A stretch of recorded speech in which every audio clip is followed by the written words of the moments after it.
Welcome to episode 92 of the Half Point Per Podcast. I'm your host, Evan Riggs, joined as always by my co-host, Dalton Willie, and producer, Johnny Pham. This might be Dalton's flu game tonight. This is the holiday week, Thanksgiving, as we all know. So we're doing it a little bit earlier this week and a little bit of a shorter show, but we're still bringing one to you. Dalton, how are you doing besides the fact that you may have the flu? I'm thriving. I'm surviving. For anybody out there who was impacted by last night's Monday Night Football debacle, just know I'm with you. I hear you. I think you're probably one of the few who was impacted in the specific way that you were. Yeah, for anybody interested, the benching Nobody is, but go ahead. Arizona Cardinals offense with 10 minutes in the fourth quarter resulted in me losing by 0.6 points, which means all I needed was one catch from either DeAndre Hopkins or James Conner. And I had George Kittle on the other side of the ball. I literally needed one catch. Couldn't have happened to a nicer person. So I'm sorry that happened to you, Dalton. Well, it's okay. I defeated producer Johnny Pham in a league where I am trying to lose. So it was a bad fantasy football weekend for all three of us, and one of us actually won their game. So that's a little backwards, but it is what it is. Guys, we've got players we're thankful for today, kind of sticking with the Thanksgiving spirit of things this week. We'll have a couple of Who's That Pokemon guys at the end of the show as well. You know, before we get there, though, John and I were talking about Thanksgiving plans. Dalton, you jumped on as we were finishing that conversation. I feel like probably one of our most popular, I don't know if you want to call it segments or like social media tweets, was the Lunchable debacle way back in the day. We did a Thanksgiving, like, build your own meal last year. Just curious if you guys have any like hot Thanksgiving food takes that you're ready to get off your chest with the big day being 2 days away from this recording. Who wants green bean casserole? I kind of do. Okay, like it's not like it's not first choice, but it's on the plate. If it's there, it's on the plate. It's not filling the whole plate, but it gets a small little section. I put it on my plate just so when I get 2 rounds of dessert, people think I was really hungry, but I don't eat it. It's just there to be there, and then I throw it away when no one's looking. That's very toxic of you. Stay toxic. My hot Thanksgiving take, I'm finding out as my family and I talk about like food for the holidays and stuff and what we're gonna have, is I don't really like. I could do without any of the traditional Thanksgiving desserts outside of like pecan pie. I'll have pecan pie. Mainly, I don't really like pumpkin pie. As I've gotten older, the less and less I like pumpkin pie. Like, just put a pumpkin cheesecake out. It's a lot better. It is 10 times better. When did you get bougie? Yeah, that is the most bougie thing I've ever heard from you. I do not buys a house and now I need pumpkin cheesecake. A pumpkin cheese. Have you guys ever had pumpkin cheesecake? No, I'm apparently too poor to even know that existed. It just like it basically tastes very similar to pumpkin pie, but instead of pardon my French, dry ass crust, you get the good like graham crackery type of crust that's on cheesecake. When did this cheesecake theory begin for you? When did it start? Well, the conversation has been this year because we've been talking about different pies and stuff that we're gonna have. But I've been an anti pumpkin pie guy for a while now. I ate it when I was a kid because I was too scared to try the other pies, like they had fruit and stuff in it. But whenever I ate pumpkin pie as a kid, I would never eat the crust. I still don't. I leave like the entire back crust on the plate every time, and that's okay. Yeah, or just no one really cares for the crust. Just give me pumpkin cheesecake. Last hot take: ham better than the turkey. Oh yeah, I don't really think that's a hot take. Well, then why does everybody have goddamn turkeys? I think it's just because it's a tradition, and also because a lot of people, when I say a lot of people, I really just mean a lot of white people have ham for Christmas. So it's tough to do ham back to back. I wish we were doing ham because we've kind of adopted a tradition of crab legs every Christmas the last handful of years. Gosh, Evan's doing cheesecake and now crab legs within a month of each other. What is happening? Well, I'm not Ray's gonna- This household is economy? great. I'm not gonna have any cheesecake for this Thanksgiving. But just extra crab legs for Christmas though. Oh so yeah, it's crab legs for we've done. I think Alex and I have done that, and my family too when we get together with them for at least a couple of years, at least 3, 4, Multiple 5 years. years? Yeah, something like that, like 4 years. I Crab legs have- are really I not have like lasagna if we're just naming what we eat for Christmas. Johnny. Any Thanksgiving hot takes before we get on to the actual show here?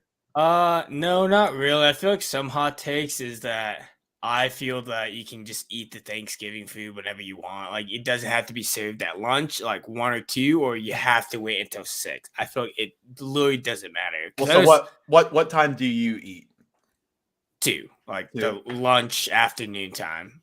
But I know some people like don't do that and wait till like it's dinner time because it's Thanksgiving dinner. I think it's crazy to wait till dinner time because if you eat it at lunch, then you get leftovers for dinner. Like what are It's you true. doing for lunch if you're not eating your Thanksgiving Yeah, around? and then you lunchtime? get so full, and then you take a halftime nap during one of the football games. It's tradition. So Johnny, I know you're a cold lunchable guy. Are you a cold leftover guy? Like I know people who will do like a roll if you have good No. rolls and like put the cold turkey between it and just eat it that way. No, I'm not even like a cold pizza guy either. I don't like it. Really? warm. You're not a cold Or I don't pizza guy, but like you're it a cold. You're a cold lunchable guy, but not a cold pizza guy. Whole It's different topic. It's Whole different. different It's topic. different. We're how did we get here? We're derailing.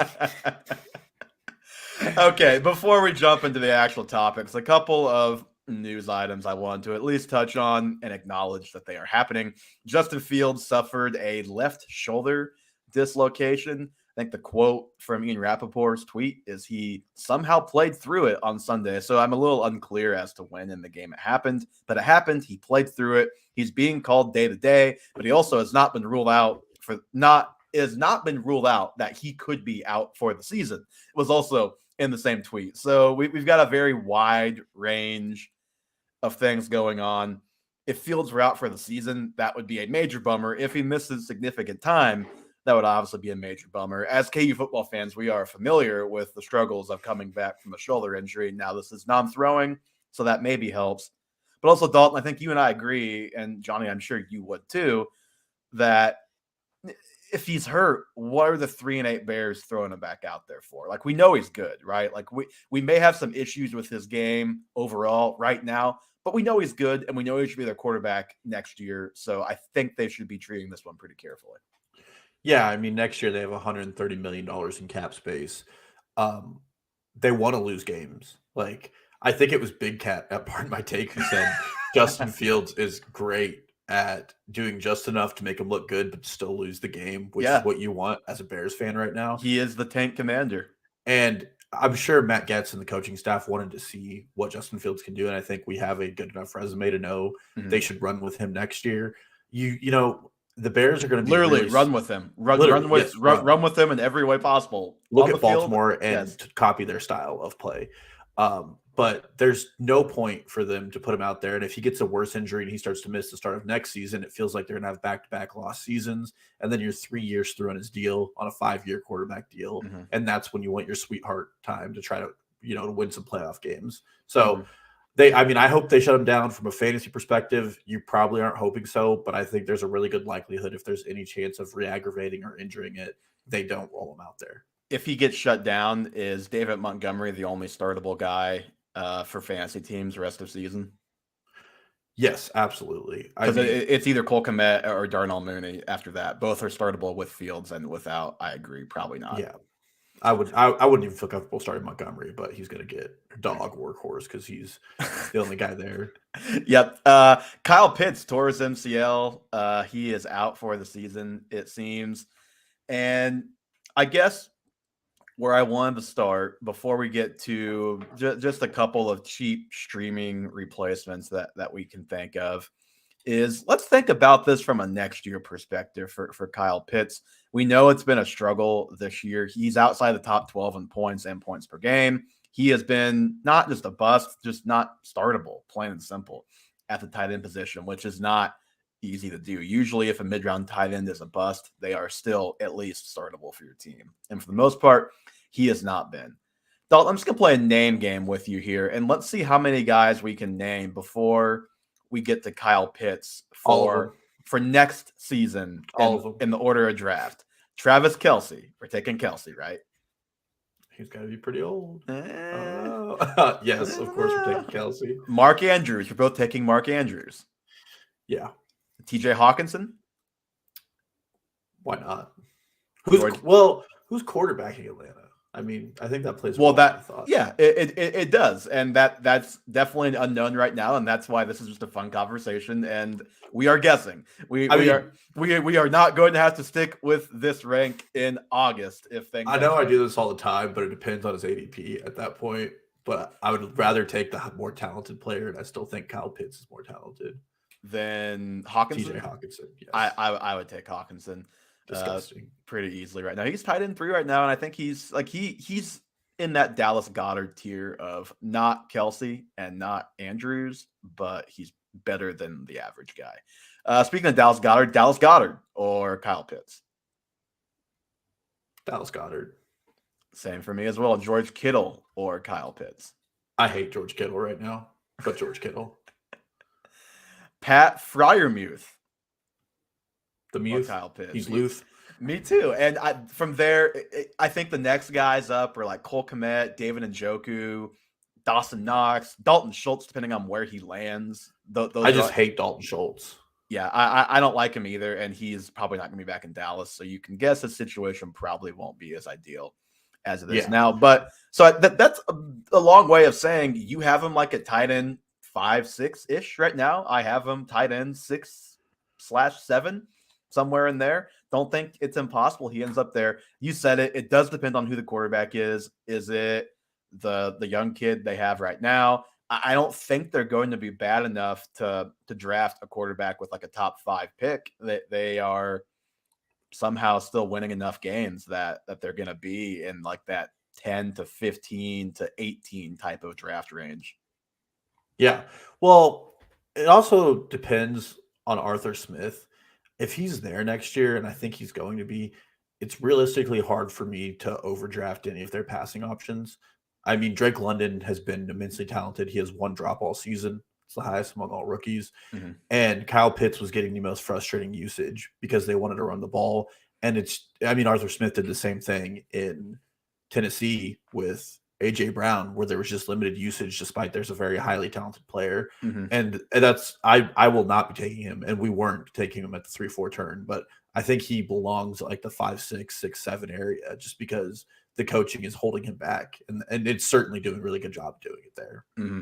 That's for sure. A couple more things. I guess cheap streaming replacements. Dalton, is there anybody that kind of jumps out to you that is probably available? Like maybe Juwan Johnson is still on your waivers and he just can't stop scoring touchdowns. That's one that jumps out to me. Taysom Hill, like 2 guys from the same team. Maybe either of those guys are on waivers and you take a shot at them. Other than that, like, man, it's like Gerald Everett. Yeah, I went with Cade Otton. Yeah, for the Buccaneers. I think his snap counts are going up and it's looking hopeful. Greg Dulcich, I don't know if he's still out there. Yeah, that's another one I like. I don't like investing in the Broncos at all, but it seems they want to feature tight ends more than wide receivers. Robert Tonyan is another guy. I think the Packers might get it together. And then just Will Dissly. I picked 2 guys coming off bye intentionally as well because I think that they're more likely to be available in Will Dissly and Cade Otton. Mm-hmm. And the Buccaneers also have like the 6th easiest pass schedule going forward, and they're 5-5 and can still make the playoffs with Tom Brady. So I'm always happy to take a team like that. Well, it's probably either going to be the Bucks or the Falcons in that division. So I would say probably the Bucks. Two more things that I just want to touch on. Not much conversation to be had here, but just to make note of, Melvin Gordon fumbled again Sunday inside the 5. He has been cut. Chase Edmonds has a high ankle sprain. So when you talk about the Broncos, you have Latavius Murray. I guess Marlon Mack was on their practice squad, which I did not know. And perhaps they'll be assigning somebody else. Maybe that somebody else is Darrell Henderson, who was cut by the Rams and is now a free agent. Not a whole lot of use in speculating until we know where he goes, but just worth noting. And then Melvin Gordon he did clear waivers, so he is a free agent. He can go wherever. I'm not sure it really matters a whole lot, though. If I had to bet, he'll end up in Baltimore. It's possible, although they're saying Dobbins could maybe play this week, and if not this week, it seems like maybe next week. So they may finally be on the verge of a healthy backfield with Gus Edwards also probably playing this week after being a late scratch against the Panthers. And they definitely could use it. Yeah, they really could. Their run game has been apathetic, to say the least. And they can only put up 13 points on the Panthers when their run game is that bad, apparently. So, yeah, they need the backs. Dalton, real quick before we jump into our actual segments here, we have a question in chat. Should I trade away Barkley and George Pickens for, I'm assuming, Kenneth Walker and Chris Godwin? This is PPR. Yeah, absolutely. Godwin has a higher upside than George Pickens, especially in PPR league. He's getting like 12, 13 targets a game. Kenneth Walker and Saquon Barkley are pretty eye to eye to me, but the Seahawks have just done a better job of moving the ball up and down the field, and that just really lends itself to more success. The Giants, without Saquon Barkley doing well, really can't move the ball that well, and their passing options with Rondell Robinson tearing his ACL are significantly down.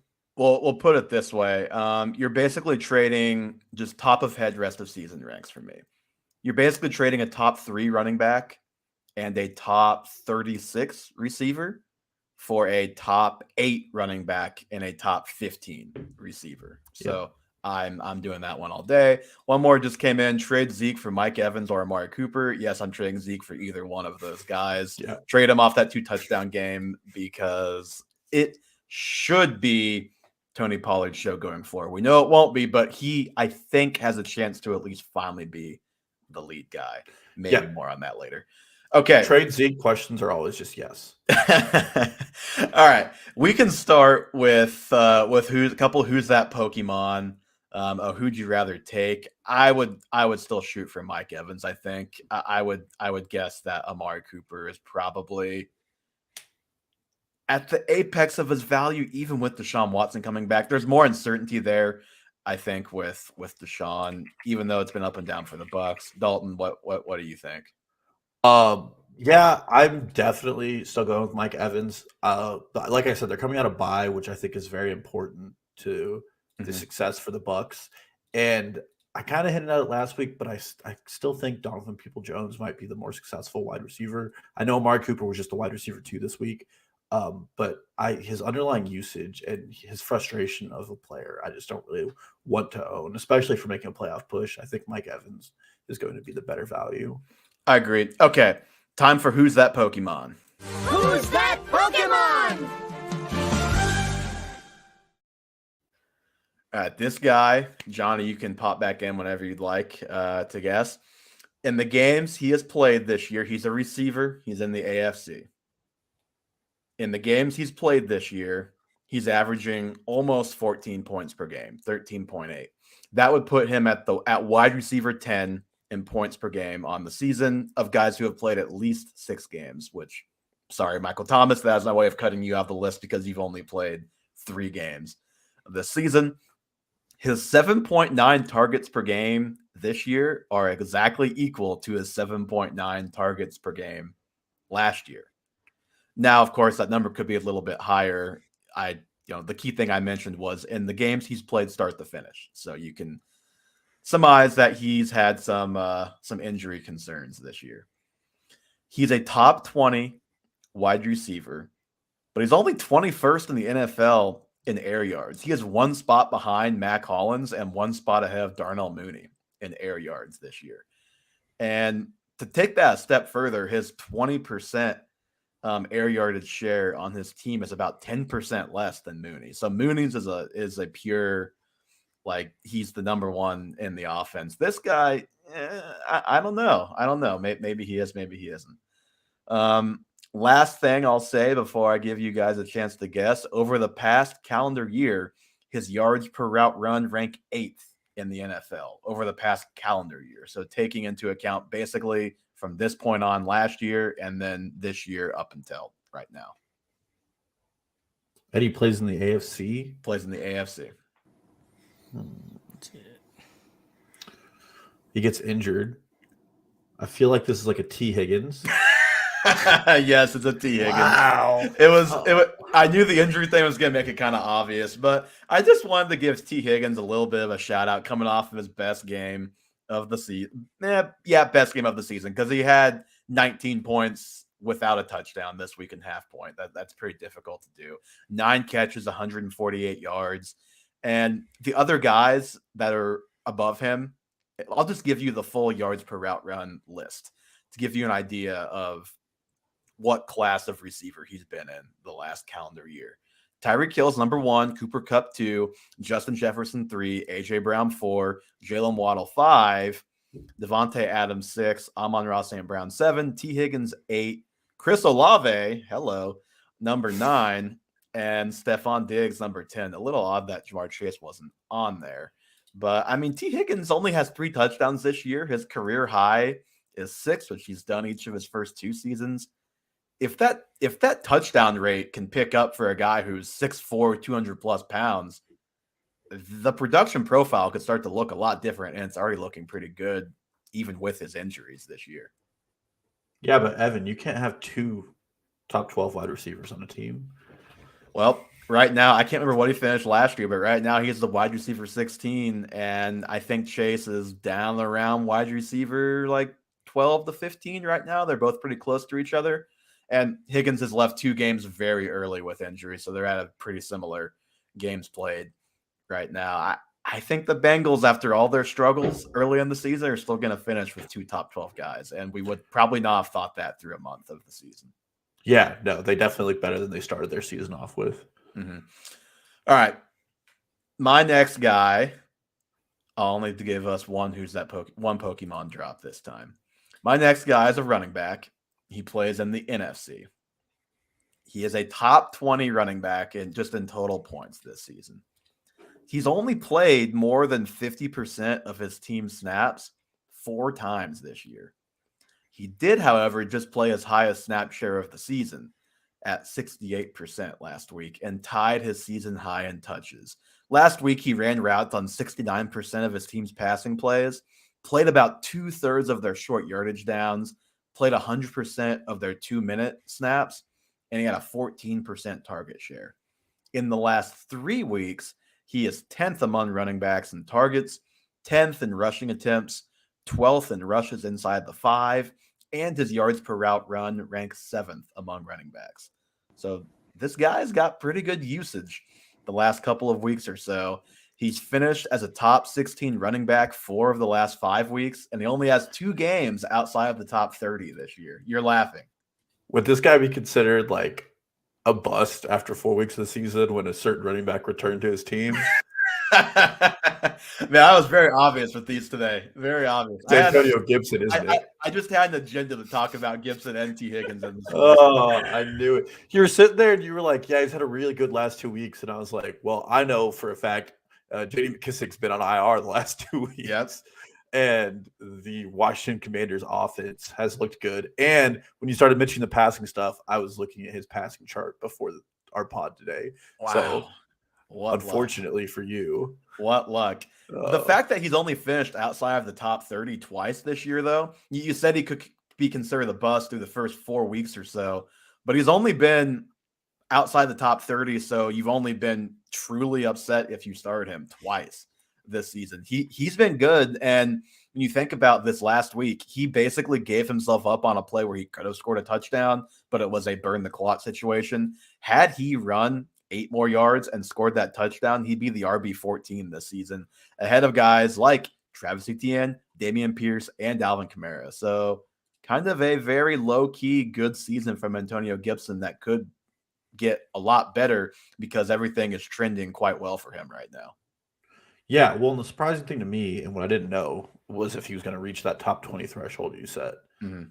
He is the RB, I think it's RB 18 right now. But like I said, he'd be the RB 14 if he just scored that touchdown. So he is very, very close to a fringe RB1, which I don't think any of us would have thought before the season.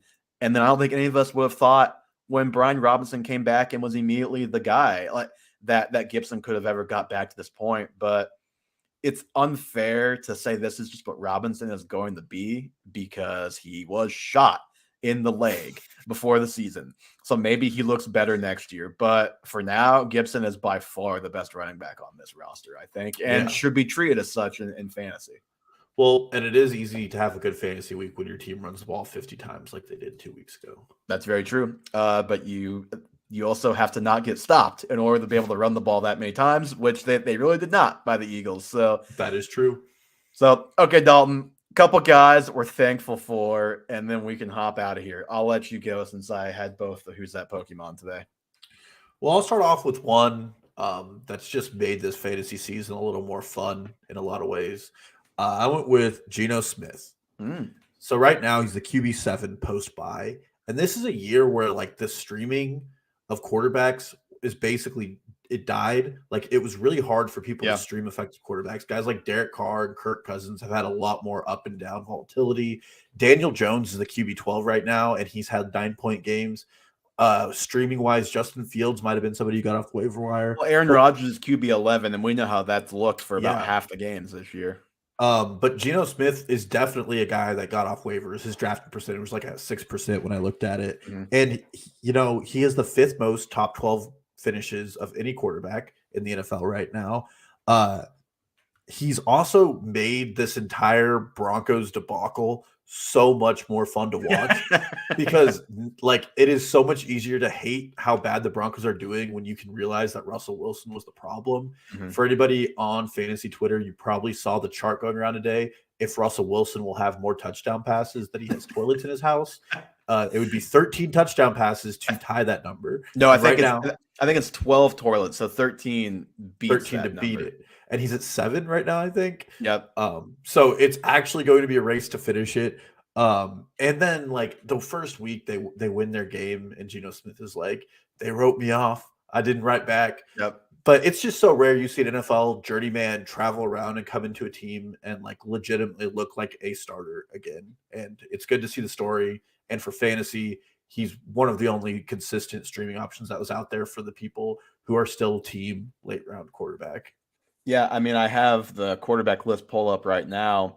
He has already had his bye, which most guys have, but some guys like Marcus Mariota and Aaron Rodgers, to name a few, have not. Kyler Murray. Kyler's missed some time, so Kyler actually is behind. He is QB7 ahead of Kyler Murray right now, averaging about 1.3 points less, but he's QB7. Once you get past the Mahomes, Josh Allen, Jalen Hurts, Justin Fields, Joe Burrow, and Lamar Jackson, he is the first man up in that next tier of guys. And he, like you said, he has definitely been a savior for a lot of people this year and is a great guy for this list because he has saved many a fantasy team this year and the Seahawks. Seahawks. Well, he's made the Seahawks fun. I mean, he kept DK and Tyler Lockett alive. Kenneth Walker gets easy lanes. Like he kept it was so depressing all offseason. That's a great point, and that's probably even more important than his QB7 status. Is he has made it so all of those weapons that we all loved in the past, we can still love them just as much now. They're still just as awesome now. I'm so excited to spend all offseason telling everybody they're underrating Tyler Lockett for the 4th straight year. Gosh. That's an exhausting conversation. I'm pulling up receivers right now. DK Metcalf is wide receiver 24, but of course he's had his bye. So not quite peak DK Metcalf, but I would say on points per game, just blind look here, he's probably like in the low teens, and then Lockett not too far behind. I don't know where he is. I can't find Tyler Lockett. He's actually above. He's above. Wide receiver 12 in PPR or half PPR. I have 14. We always are like slightly off on the ratings. I don't know how we manage that. But anyway, long story short, Geno Smith, a guy that we are thankful for what he's done for his own value and also the value of those around him. And then my first guy, did you leave Kelsey on your list? I brought 3 just in case you have Kelsey. So I left him to you since we talked about it. But we're both very thankful for him. All right, I'll give my honorable mention here first, real quick. I've mentioned him in passing today. It's Joe Burrow. Since week 5, he's finished as the QB1 3 times. He's been a top 8 QB 2 other times. Only one bad game against the Browns, QB 22. In there, he's the QB5. We just mentioned it. Position's been pretty light, unreliable guys. So just great that another guy has kind of emerged into that elite tier, and it's been great for his weapons. Obviously, that he's been awesome this year and more consistent than last year. Anything to add on Burrow before we go, Kelsey? Yeah, I still hate Joe Burrow. We can move on. Travis Kelce. So just remarkable what he's doing this year at age 33. That wouldn't matter how old he is. What he's doing is remarkable. This year, he is averaging 6.7 points per game more than the tight end 2 in half-point scoring, which is Mark Andrews. He is at 18.9 points per game. I didn't even look at what that would be among receivers, but I have that pulled up now, and that is tied with Stephon Diggs for the wide receiver 1 in points per game at 18.9. Yeah, only Austin Eckler, Stephon Diggs, and Cooper Kupp are averaging more points per game than Travis Kelce. Yeah, I mean, bar none, the guy's incredible. Since 2015, I went and looked at the separation between the tight end 1 and tight end 2 at season's end. Now, of course, to be clear, we still have 6 more weeks of fantasy before this is final, so the gap will probably close. But right now, that 6.7, the biggest gap since 2015 was in 2020, also by Travis Kelce when he was 3.9 points per game better than the tight end 2. I could only go back to 2015. I wanted to go back to 2012 and do a full 10 years, but they don't have half point scoring going back on Fantasy Pros looking at the standings. But I did just look at PPR because I was curious. And in 2013, Jimmy Graham averaged 5 more PPR points than the tight end 2, which was Tony Gonzalez in PPR that year. And then in standard scoring, he was like at 2.7 more points per game than I believe Jordan Reed. So that in PPR this year, Kelce is 7.4 points per game more than Mark Andrews. So just a historic season by Kelce and a historic gap between the tight end 1 and tight end 2. He has never been more of a league winner and a difference maker than he is for your team right now. And just put up 32 points on prime time the other night for all to see, at a career high tying 11 touchdowns this season. You can probably bank on a career high incoming, of course, without injury, God willing. His 85.5 yards per game is second only to his 2020 season in his career in yards per game, and 4th all time among tight ends. So with the extra game, he's probably going to he would set the record for receiving yards by a tight end if he keeps this pace up. So just an unreal season from Travis Kelce. I mean, he has more touchdown catches than Russell Wilson has touchdown throws. Yeah, by a lot. Almost caught Russell's toilets. Yeah, exactly. He's almost Russell's toilets. It's already a cheat code to be able to put somebody at the tight end position that outscores every other tight end, but now he's also outscoring every other position. Bar none. It looks like all the debates in the offseason about who was going to replace Tyreek Hill's production were just more Kelce. Just to give you an idea, to even extend it to quarterback, like say you're playing in a super flex league, and let's just say you have 2 tight ends because maybe you drafted like Pat Freiermuth or Dallas Goedert or somebody a little bit later, and you can start 2 tight ends. You could start Kelce at your super flex spot in a super flex league, and he would be the quarterback. Let's see, 1, 2, 3, 4, 5, 6, 7, 8. The QB 9 in points per game right now, ahead of Geno Smith and behind Kyler Murray. Like it's just ridiculous what this guy is doing this year. Yeah, it's impossible. I don't know how you can have Travis Kelce and not be a team that has at least 7 wins at this point. Pretty difficult to pull that feat off. Dalton, who is the next guy you're thankful for? I mean, I had to do it. I know you wouldn't do it, so I had to, but it's Chris Olave. We spent the better part of. To be clear, he knows I wouldn't do it because he's on my dynasty team, and yes. I didn't want to just talk about my dynasty guys all yes. pod. Not because I don't wholeheartedly agree with this message. But we spent the better part of 6 months pounding the hammer as Chris Olave maybe being the best wide receiver in this class.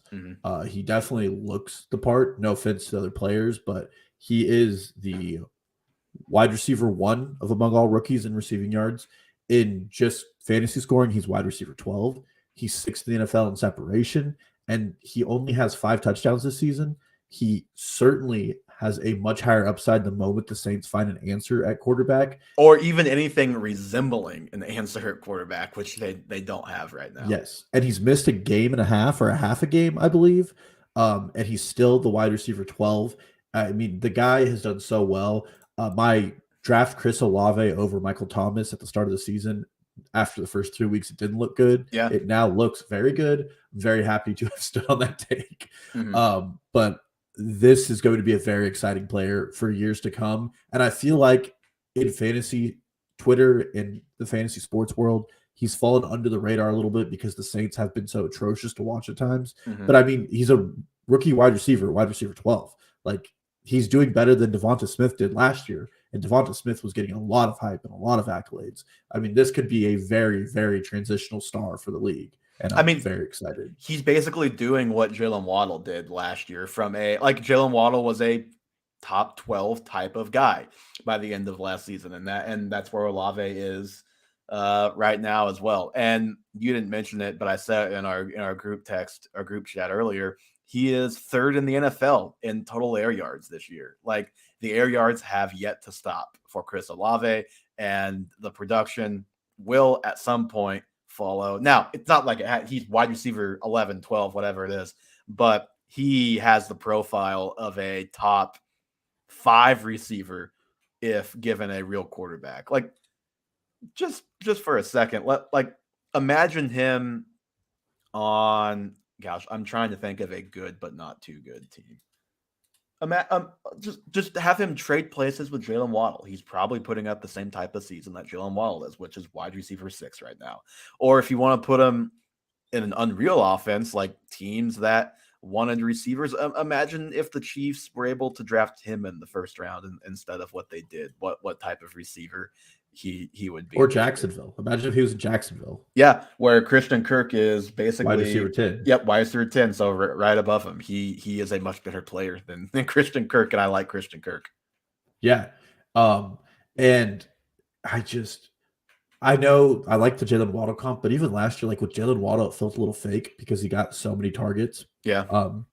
With Chris Olave, I mean, he's doing it sometimes with only 5 or 6 targets a game. Yeah. The guy is just incredible. And some of the routes he runs, it transitions so smoothly from college to the NFL.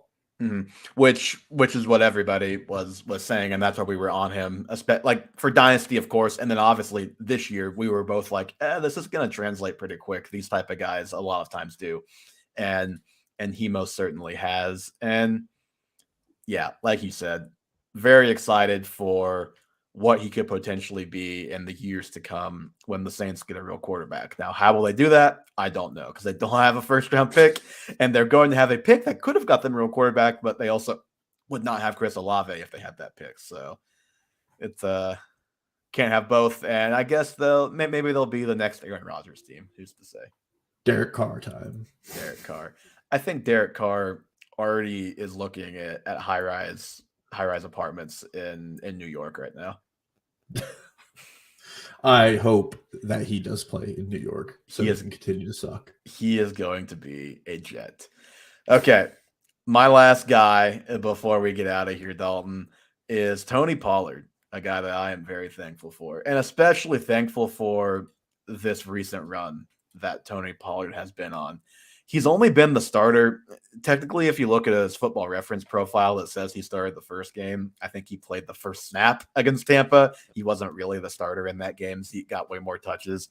The 2 games, he's only had 2 games where he's been the real starter when Zeke wasn't there. He's only topped 15 touches 3 times, and it's been the last 3 weeks. The 2 weeks without Zeke, and then last week in Zeke's first game back. In those 3 games, he is averaging 155 total yards per game and 2 touchdowns per game. He is the RB8 on the season, despite only starting 2 games this year. In that 3-week time, he is the RB3 over the last 3 weeks. His last 4 games, if you extended out 1 more game, this is per PFF, 75 touches, 573 total yards, and 6 total touchdowns. And just like some of the touchdowns, like those receptions against the Vikings and some of the plays, like the explosive runs, they're just breathtaking. He's just an unbelievable player, an explosive player, so much fun to watch. He is one of my favorite guys to watch play in the NFL at this point. He has more yards from scrimmages from CBS than Devontae Adams, Alvin Kamara, Jalen Waddle, Travis Kelce, and Jonathan Taylor this season. And here is the complete list of running backs who have more total yards than Tony Pollard this year. Josh Jacobs, Christian McCaffrey, Nick Chubb, Aaron Jones, Austin Eckler, and Dalvin Cook. That's it. That's the list. Tony Pollard has been exceptional this year, and especially lately when he's gotten the volume. Can't predict what the usage will be going forward, but I think the days of us talking about Pollard as a fringe flex with Zeke in the lineup should hopefully be over. Cowboy stupidity pending. I hate Jerry Jones so much. This is one of those things where like your priors are being confirmed so incredibly hard. Yes. And I mean, like Tony Pollard could have had 4 touchdowns last night. Yeah, because Zeke had 2, and they were both like gimme touchdowns. They were, and Tony Pollard did the work to get him down there. Yep. And he is so incredibly fast in the way he plays football. That wheel route he scored a touchdown on was just a thing of beauty. I mean, he left the Minnesota Vikings in the dust. And here's to hoping that when he's a free agent this year, he goes somewhere where they appreciate, they respect him, and they love him. Or the Cowboys just bring him back and cut Zeke, because I mentioned this to you recently. This is kind of quietly the first offseason the Cowboys can cut Zeke. Like, they will still pay a cap price, but before it was like 30-something million in dead money. Now it's going to be down to like 11. So it is possible Zeke is not a Cowboy and Tony Pollard is. But just for this season, man, it's been so fun to watch, and hoping it continues. I'm not expecting an 80-20, but can we get a 65-35 at least split for Pollard, or at least like keep Pollard as the top guy and play him in the high leverage situations? And let's keep finding a way to get him the ball in the passing game too, please. And throw the ball to him.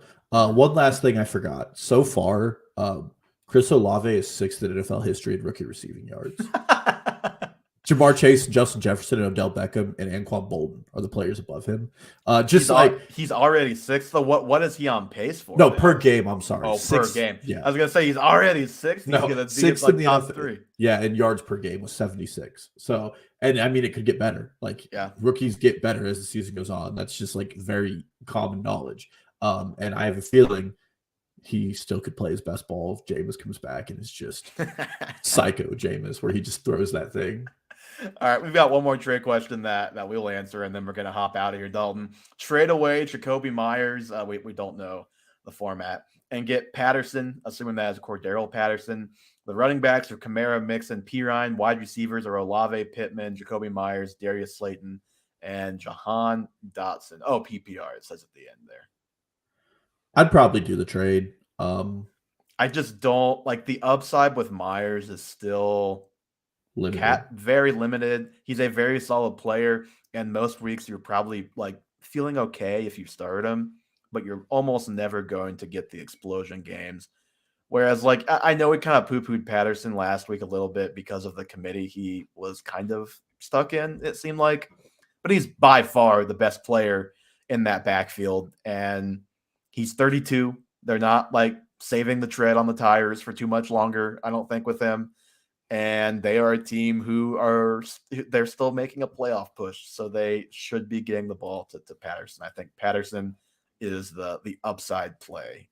Well, there's just the fragility of running back. I mean, you have Mixon on your team, and he's in the concussion protocol. And if you don't start him, it's Pirine. Despite him being the RB2 in a wild fashion this week, I don't really like the idea of starting him. And then you have depth at wide receiver. Darius Slayton over the last 4 weeks is wide receiver 21. And with Rondell Robinson out, I just don't know who is going to really be catching passes. It'll probably be Slayton. And I know it's been tough sledding for Dotson. Most of that is injury. But I do think, not that you should be starting him and trusting him like this week. I don't think it's crazy to think he could work his way into the flex consideration in the next couple of weeks, though, because he started off the season really awesome, and it's easy to forget that because he's had struggles with injuries. Yeah, and I mean, with how often the Falcons run the ball, it's always nice to have a piece of that offense, especially should Tyler Algier, Caleb Huntley go down, and then you get a better rushing share of that offense. For sure. Dalton, anything else to add on any topic before we jump out of here? Can the NFL just start flexing games for Thanksgiving? They suck every year. I think they're decent this year. I think they're okay. They're okay, but there could just be better ones. I mean, yes, there could be better ones, but also like the slate actually this week is kind of trash anyway. So when you look at the rest of the slate, it kind of is close to as good as you're going to get. Now, do I wish there was a better primetime game than Vikings Patriots? Yeah. We do get to at least see primetime Kirk in action, though, and see what that entails. That's always fun. And we could have a real Thanksgiving miracle if the Lions were able to knock off the Bills. I mean, let me just check my notes right here. I don't see that one happening, bud. Cowboys and Giants, pretty big NFC East implications. I hate that. I hate that so much. What if I told you the Cowboys are 1-10 against the spread their last 11 Thanksgiving games? I would believe it because watching the Cowboys on Thanksgiving has been horrible. Random stat I saw on Twitter that I hope is true, but I think Action Network put it out, so I think it's pretty legit. All right, that's going to do it for us today on episode 92 of the Half Point Per Podcast. Thank you guys so much for listening, as always, and hope you all have a wonderful Thanksgiving holiday. Give us a follow on Instagram, Twitter, and TikTok at Half Point Per Pod.